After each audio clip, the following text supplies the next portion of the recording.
Hey guys, it's the Phoenix Babe. Um, I know you guys haven't seen me in a while. There was a lot going on in the past couple of months. I've been meaning to make a new video for you guys, but I really miss talking to you guys. Ever since I started my YouTube channel, especially the very first couple of videos, it was just real overwhelming to record for people, especially when you know that a lot of people need help, and a lot of people could use the advice that you're basically giving them as far as abuse goes. But it was real overwhelming for me to the point where I knew it was an opportunity to speak, to speak on what I've been through and my experience as far as abuse. But it also was so overwhelming because I knew it was a big responsibility on top of it being an opportunity for me to speak for others. So, it took some time and deep thought for me to, get back up here and speak to you guys. But a lot has been going on, behind the scenes. So that's what's been making me hesitant. That's what's made me hesitant. Well, not hesitant. That's what delayed, the new video. But, I'm going to try to, drop some more videos for you guys in the meantime, or in the future. But today's episode, we'll be talking about self-acceptance. Okay, so the reason I wanted to actually dive into self-acceptance, this was something that my viewers actually voted on. I was going to make a video about a month ago, but I asked my viewers what would they want to see me talk about next. And out of the two options, they had self-acceptance or childhood, inner childhood healing, and self-acceptance won.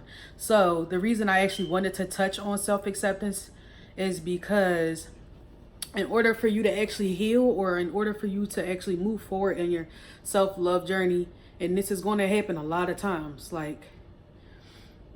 even recently with me, it just something about self-acceptance. You have to learn how to accept yourself no matter where you are in your journey. You have to learn to accept where you are first, and then you can work on improving.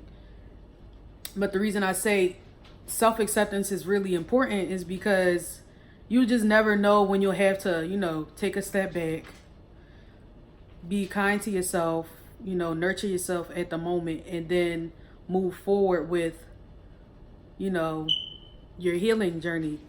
That's something that you really gonna have to that's something that you'll have to learn to develop, as time goes on. So the reason I even wanted to touch on self-acceptance is because it's an ongoing process. You no matter what's going on, sometimes you're gonna slip up, and you're gonna not fail, but you're definitely going to slip up sometimes and struggle. You're gonna have your struggles as far as your self-love journey.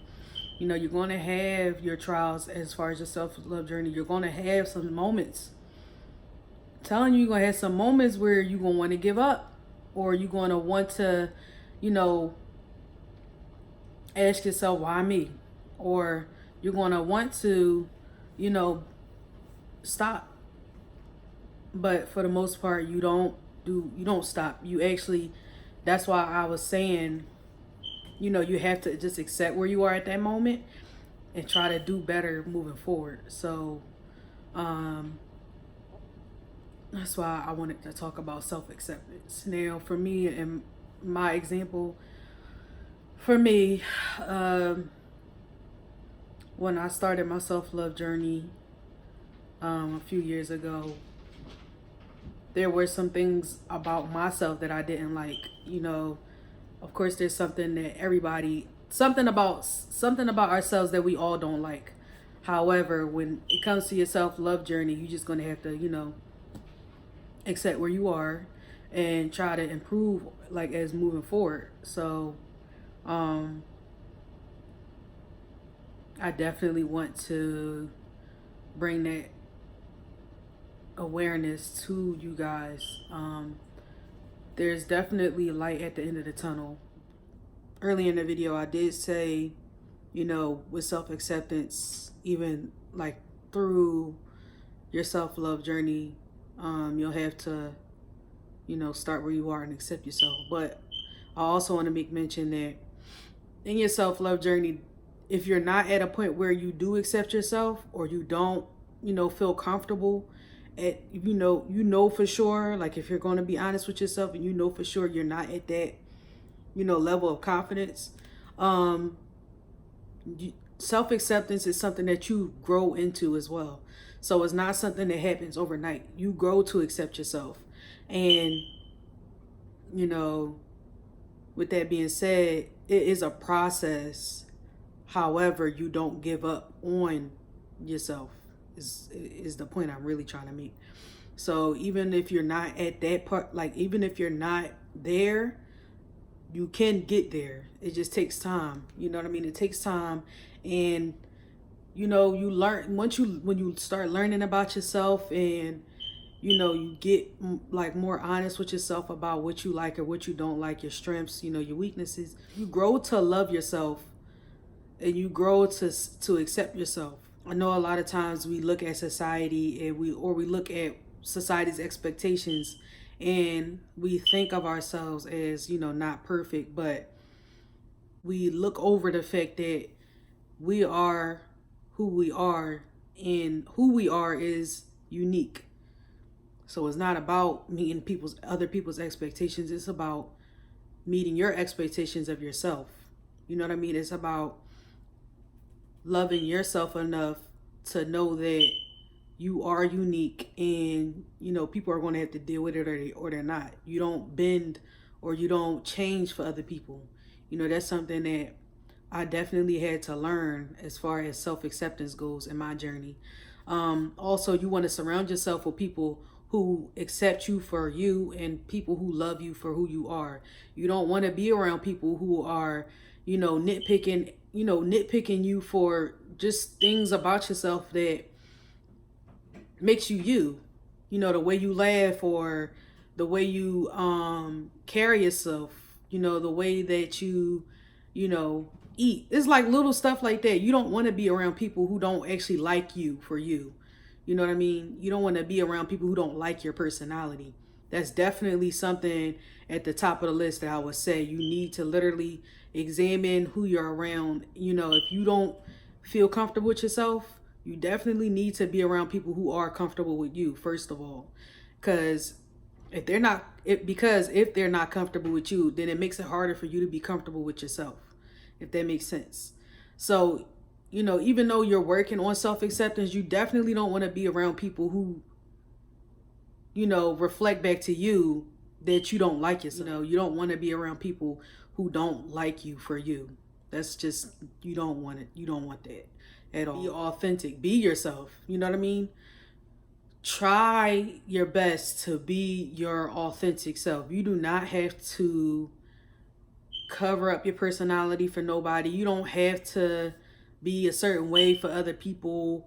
You don't have to act a certain way. You don't have to look a certain way. Just be yourself. The right people will come to you. That's another part of the journey, as far as self-acceptance goes.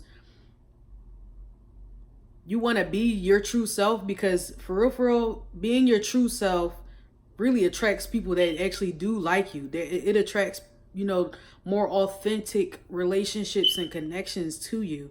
So, the more that you're being yourself, the more that you attract people who actually enjoy being around you, people who actually enjoy your company, people who actually enjoy your personality, people who actually enjoy, being around you in general. So more than anything, you don't want to be fake. You want to be yourself.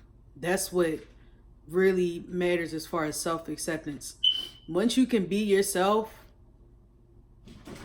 you actually get to see, who your real friends are. You know what I mean? You actually get to see who actually is in alignment with you, who is in alignment with you as far as who you're surrounded by in your self-love journey. You don't want to be around people that you have to put on a front for. You want to be around people that you can relax. Like you could just be yourself. Because I know me, like, I used to be around people that I had to like be a certain way for, and it just wasn't, it didn't feel right. Like you can't even relax because you around people that you have to put on a mask for. Like, you don't want to be around people that's like that. Like, you don't want, if you feel like you have to put on a mask for people, you either have to check yourself and see, you know, what is it about me that I don't like, that I think that people won't like about me. Number one. Two, you also might want to examine the people around you. You might want to ask yourself, are these people are these people in true alignment with me? Do these people actually resonate with me? Because if not, you might want to, you know what I mean? As soon as you start being yourself, they might not really like that. And if they don't, then that's a clear answer that, you know, these not your friends. You don't want to be around these people. But for the most part, you definitely want to be yourself. You know, and as far as being yourself, you might have to learn how to be yourself. You know what I mean? You might have to learn your likes, your dislikes. You know, what makes you feel good, what doesn't make you feel good. But that is definitely, you know, something that I feel like is very important as far as self-acceptance. You actually want to be yourself. You want to love all of you in your totality. You want to be your 100% self. You know what I mean? That's what attracts people that actually likes you. It's something about that authenticity that people like. They gravitate to you when you're authentic. A lot of people don't really understand that concept. It's easier to make healthy connections when you are actually being yourself, rather than being something that you think you have to be. And, you know, these people, if they found out who you really were, they wouldn't like you. You know, you want to be yourself. Be patient with yourself, with your self-acceptance as far as your journey. You want to be patient. Sometimes we get reminded of our flaws, you know, the fact that we're imperfect. And every now and then you might want to, you know, check yourself. And, you know, this also falls in the same category as far as being kind to yourself and nurturing yourself. Sometimes you need to take a step back, you know what I mean, and actually understand you're human, number one. Two, you have flaws, you're not perfect. And, you know, check yourself. Like, sometimes we have like an inner critic. You know, we have an inner self-critic. I was just reading about this earlier today. You know, silencing your inner critic. Sometimes a part of not really accepting who you are as a person comes with being impatient with yourself. And sometimes we can't really enjoy who we are or accept where we are at any point in our lives if we're not being patient with the process. If we're not being patient with, you know, taking our time with ourselves and self-mastery. You don't want to rush that process. That's not something that you want to rush. You know, it's way easier to do that than to, you know, be hard on yourself, you know what I mean, and rush the process. You don't want to rush that process. You don't ever want to rush your healing. Healing takes time. Actually, healing takes a lifetime. So you never want to rush, because it's lessons you're supposed to be learning. It's a lot of stuff that goes on a day-to-day basis that you might not really see if you're rushing. So if you're being patient with yourself, there's things that you may have overlooked before. You know, some things about yourself that you may have overlooked, or some things about yourself that you may have not taken the time out to learn, to master, to get to know. You know what I mean? You want to be patient with yourself. Hey guys, I didn't get a chance to actually re-record the last part of the video, but it was just basically a special thanks to all you guys for watching and sticking with me. Also, make sure you like, share, and subscribe. Bye.